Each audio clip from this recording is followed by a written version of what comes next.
दोस्तों, मुझे हमेशा से लगता था कि सूरज हमेशा ईसा को लाइट नहीं देता रहता है, हमेशा उस पर गुस्सा करता रहता है। उसे ईसा की कदर ही नहीं है। पहले ईसा पर विश्वास नहीं करता और बाद में सच पता लगने पर बस एक सॉरी बोल देता है और ईसा भी उसे माफ़ कर देती है। कभी कभी तो सूरज पर बहुत गुस्सा आता था। ऐसा लगता था कि हमेशा सिर्फ ईसा ही इनके रिश्ते पर अपना एफर्ट डालती रहती है। बट इस बार मानना पड़ेगा कि सूरज ने अपनी तरफ से 200% एफर्ट दिया। ईसा को मनाने की हर संभव कोशिश की। ऐसा लगता है जैसे ईसा के इश्क के जुनून में सूरज पूरी तरह पागल हो गया है। इस बार उसने किसी की भी नहीं सुनी और मानने को तैयार ही नहीं है कि उसकी ईसा जी अपने पति ब्रह्मचारी पर विश्वास नहीं कर पा रही है। अब बात करते हैं सूरज ने ईसा के इश्क में क्या क्या किया। सबसे पहले सूरज ने जेल में ईसा को इतनी शिद्दत से पुकारा, उसे विश्वास दिलाने की कोशिश की कि उसने गोली नहीं चलाई। फिर जेल से छूटने के बाद सबके मना करने के बावजूद ईसा से मिलने बार बार घर जाता है, सच जानने की कोशिश करता है, बार बार गुलाब सिंह के सामने जाकर खड़ा हो जाता है और उनसे सच निकलवाने की कोशिश करता है। और तो और होली वाले दिन भेष बदल कर ईसा के घर जाता है, उसे भांग तक पिलाता है ताकि भांग के नशे में ईसा सच बोल दे। बट सूरज यहाँ भी कामयाब नहीं होता है।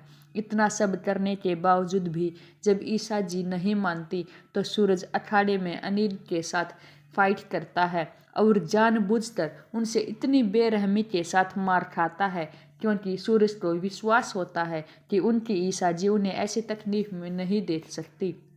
सूरज बिल्कुल अधमरा सा हो जाता है बट फिर भी ईसा अपने प्यार का इजहार नहीं करती। ईसा फाइट तो रुकवा देती है और सूरज से भी कहती है कि वो अब मार नहीं खाएगा और अनिल को सबक सिखाएगा। बट ये नहीं मानती कि वो सूरज पर विश्वास करती है।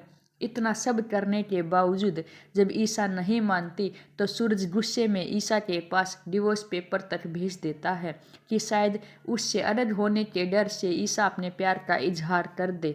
बट सूरज का ये प्लान भी काम नहीं आता। जब ईसा को लगता है कि सूरज ऐसे पीछे नहीं हटने वाला तो वो दूसरी शादी के लिए भी हाँ कर देती है। ईसा जी, आपको ये तो नहीं करना चाहिए था।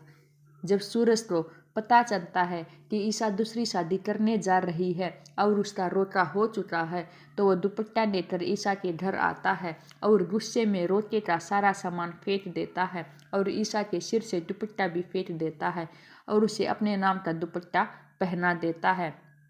फिर कहता है कि ईसा जी, आप मेरी थी, मेरी है और हमेशा मेरी ही रहेगी। बाबूजी ईसा के सामने सूरज पर इतना अत्याचार करते हैं, उसके जख्मों पर नमक लगाते हैं, पर सूरज टस से मस नहीं होता। पता नहीं ईसा ये सब कैसे सहन कर गई, हमसे तो सहन नहीं होता। ईसा वहाँ से भी सूरज को भेज देती है, कहती है कि अब हमारा कोई रिश्ता नहीं है, मेरी किसी और से सगाई हो चुकी है।